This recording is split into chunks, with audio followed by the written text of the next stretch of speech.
بسم اللہ الرحمن الرحیم۔ تمام تعریفیں اس رب ذوالجلال کے لیے جو تمام جہانوں کا مالک و خالق ہے، اور کروڑ درود و اسلام محمد و اہل بیت محمد کے لیے جن کی خاطر اللہ تعالیٰ نے یہ ساری کائنات بنائی ہیں۔ السلام علیکم ویورز، کیسے ہیں آپ سب دوست؟ میں آپ سب کے لیے اللہ رب العزت سے دعا گو ہوں کہ مالک کائنات آپ کو تندرستی اور صحت کے ساتھ لمبی زندگی عطا فرمائے، آمین یا رب العالمین۔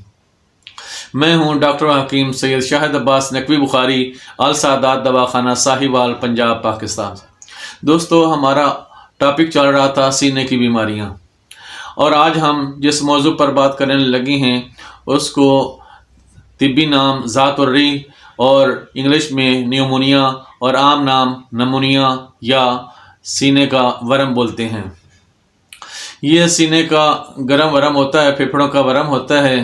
یہ گرم مواد سے ہوتا ہے، یعنی جب خون یا صفرا متفن ہو کر گرم ہو گئے ہوں تو اس سے پھیپھڑوں پر ورم آ جاتا ہے۔ اس میں مریض کو کھانسی ہوتی ہے اور ساتھ بخار ہو جاتا ہے۔ پھیپھڑے میں زخم کی وجہ سے سانس تنگی سے آتا ہے۔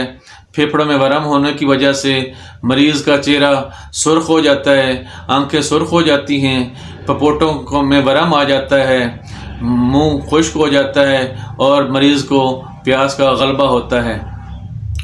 اس کے میں یہ خیال رکھنا چاہیے کہ مریض کو سردی سے بچائیں، سرد ہواؤں سے بچائیں، ٹھنڈے پانی دینے سے بچائیں، اور اس کو گرم کپڑے پہنائیں، اس کو گرم قہوہ پلائیں، جوشاندہ پلائیں۔ تو وہ بعد میں جوشاندہ کا میں آپ کو نسخہ بتاتا ہوں۔ یہ تھوڑی سی احتیاط ہوتی ہے کہ جس میں مریض کو سردی سے بچانا ہوتا ہے۔ اس سے پہلے کہ ہم دوستوں نسخے کی جانب جائیں، میری آپ تمام دوستوں سے ریکویسٹ ہوگی کہ آپ میرے اس چینل السادات دواخانہ کو سبسکرائب کریں، ویڈیو کو لائک کریں، اپنے دوستوں اور عزیزوں کو شیئر کریں، ثواب کی نیت سے، اللہ کی رضا سمجھتے ہوئے اور میری حوصلہ افزائی کرتے ہوئے چینل کو سبسکرائب کریں اور ویڈیو کو لائک کریں۔ اب چلتے ہیں نسخے کی جانب۔ آپ جنہیں لینا ہے کشتہ گودنتی 5 گرام، سہاگا توے پر کھل کیا ہوا 5 گرام، اصل سوس 5 گرام، ختمی 5 گرام، خبازی 5 گرام، سپستہ 8 دانے، منقہ 8 دانے، انجیر 1 عدد۔ 2 کپ پانی لے لیں، اس میں اس کو ابالیں، پکائیں۔ جب 1 کپ رہ جائے تو مریض کو نیم گرم پلائیں۔ اس کے علاوہ آپ کشتہ 12 سینگا شہد میں ملا کر وہ بھی مریض کو بار بار چٹائیں۔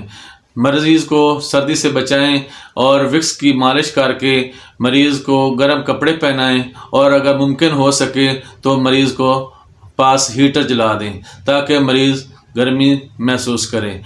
اس کے بعد اللہ تعالیٰ مریض کو شفا عطا فرمائے گا۔